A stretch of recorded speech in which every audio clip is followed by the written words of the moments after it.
Buenas tardes, licenciado. Este día le voy a hablar sobre la nulidad y la rescisión, que le encontramos reguladas en nuestro Código Civil en el artículo 1551 al 1568. Tenemos que tener claro que para entender lo que es nulidad, tenemos que saber qué es la sanción que la ley impone a todo acto o contrato jurídico que no cumpla con los requisitos de validez. Y los requisitos de validez son 4. La capacidad es el primero. De ahí está el objeto o causa lícita. De ahí tenemos la voluntad libre de vicios y la forma. Nuestro Código Civil solo regula 2 tipos de nulidad, aunque en doctrina podemos encontrar, hay autores que clasifican la nulidad hasta de 9 formas y hay otros que la clasifican solo en 3, pero nos vamos a basar en la clasificación que nos da el Código Civil, que son nulidad absoluta y nulidad relativa. La nulidad absoluta es cuando se quiere dejar sin efecto total el acto contrato jurídico, y la nulidad relativa, si bien persigue el mismo objetivo, pero de forma parcial. ¿Cómo es posible esto? Un ejemplo para entender mejor la nulidad relativa es la bigamia. Se puede declarar nulo el segundo matrimonio, pero si este matrimonio produjo hijos, estos no van a desaparecer con la nulidad, sino que van a tener los mismos derechos que tienen los hijos del primer matrimonio. Ahora bien, para entender mejor el tema de nulidad, tenemos que diferenciar estos dos tipos de nulidades. Una de las formas de distinguirlas a través de sus causales. Por ejemplo, las causales de la nulidad absoluta, una es cuando hay falta de requisitos del contrato naturalmente, del contrato acto jurídico. Por ejemplo, una compraventa de un bien inmueble. Creo que el artículo que habla sobre la compra de un bien inmueble es el 1605 y se habla que para que se repute perfecta la compra de un bien inmueble se debe hacer a través de escritura matriz. Si yo no lo hago a través de una escritura matriz, yo no estoy cumpliendo con las solemnidades de dicho contrato, por tanto ese contrato es nulo. Otra de las causales de nulidad absoluta tenemos el error esencial, que el error esencial básicamente es que Pedro entiende venta y Juan entiende donación. También, si el objeto causa es ilícita, no podemos hacer un contrato en el que el objeto sea un asesinato o que el objeto sea un carro robado o que la causa sea asesinar a alguien. En cambio, las causales de la nulidad relativa son un poco más a lo que puede viciar una de las partes. Por ejemplo, las causales de la nulidad relativa son los vicios del consentimiento, el dolo, la fuerza y la mala fe. En la nulidad relativa hay que entenderla como el contrato, el acto jurídico en sí, legalmente está perfecto, no hay ningún problema. El problema está en las causas que motivaron a hacer ese acto contrato jurídico. Por ejemplo,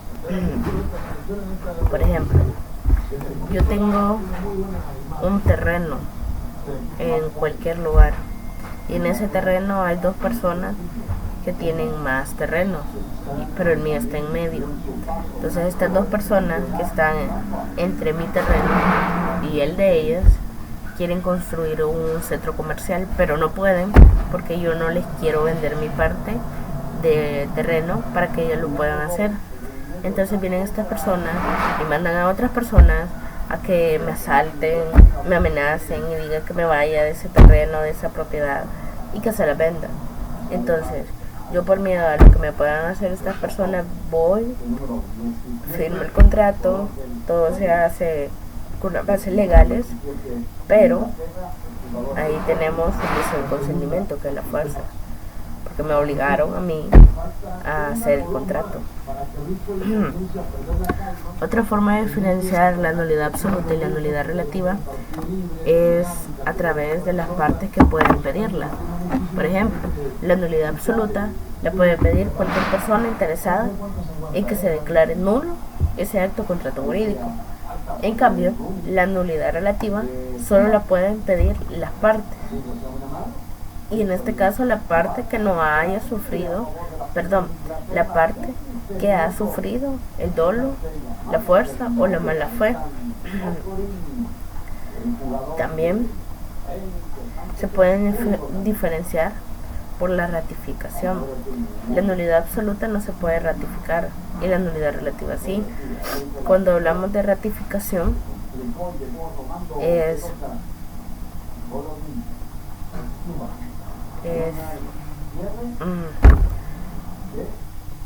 por ejemplo, un decir, en el ejemplo anterior, la nulidad relativa se puede ratificar. Y el ejemplo sería, ¿verdad? En el ejemplo anterior sobre el terreno, y que, yo firmé el contrato de compraventa del terreno, pero gracias a las amenazas, a los asaltos que le hicieron a mi persona. Pero un tiempo después yo pido la nulidad relativa, un ejemplo, y las personas que ejercieron la fuerza sobre mí me dicen que las disculpe, que no es necesario llegar a los tribunales para arreglar eso, que me van a dar cierta cantidad de dinero.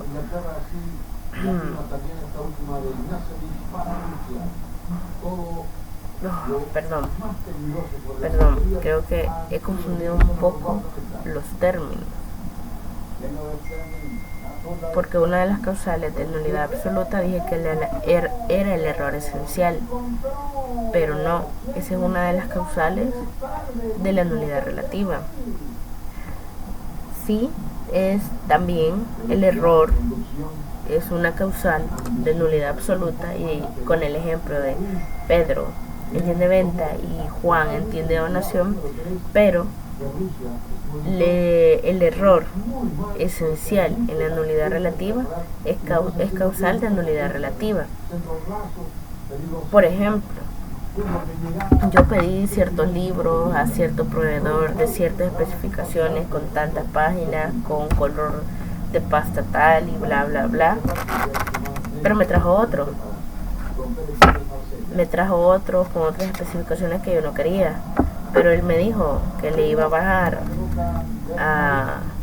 al precio y que se los comprara así, y yo acepté. Entonces yo ahí estoy ratificando o estoy renunciando a mi derecho de después poder pedir la nulidad relativa. Y es el mismo caso de lo que estaba hablando anteriormente, del ejemplo de la venta del terreno.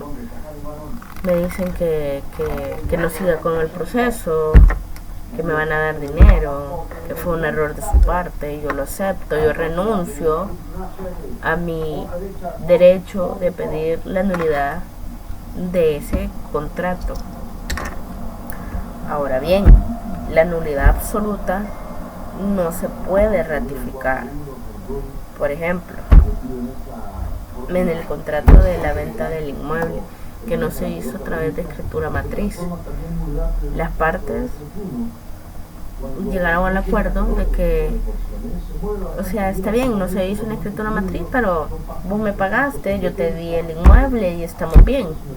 Pero viene un ejemplo, por así decirlo, viene el hermano de la persona que le vendió que le vendió el inmueble a la otra persona y le dice que va al juez y pide la declaratoria de nulidad de ese contrato, y el juez lo pide aunque las partes estén de acuerdo de esa compra-venta, porque no se puede ratificar, o sea, no se puede renunciar al derecho de pedir la nulidad absoluta. Otra de las formas de diferenciar la nulidad absoluta de la nulidad relativa es por el tiempo de saneamiento que tienen. La nulidad absoluta tiene un tiempo de ratificación, o sea, que no prescribe la nulidad absoluta de 30 años. Y la nulidad relativa depende del tiempo, porque, por ejemplo, cuando ha existido fuerza, empieza a contar el tiempo desde que la fuerza ha cesado. Cuando es dolo,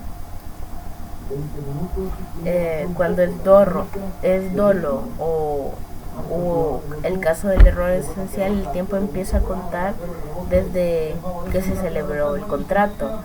A las personas jurídicas se le brinda 8 años, porque el tiempo empieza a correr desde que se ha cesado la fuerza, desde que se celebró el contrato, y son 4 años. A las personas jurídicas se les dobla esos 4 años, o sea, tienen 8 años para pedir nulidad relativa. También cuando son incapaces, porque la incapacidad es una de las causales de nulidad relativa, y este tiempo empieza a correr desde que esa incapacidad cesa. Por ejemplo, un menor incapaz,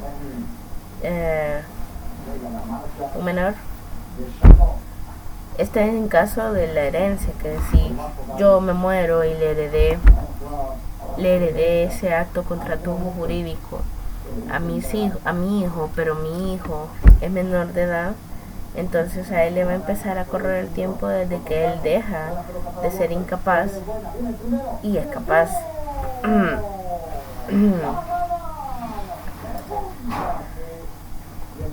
También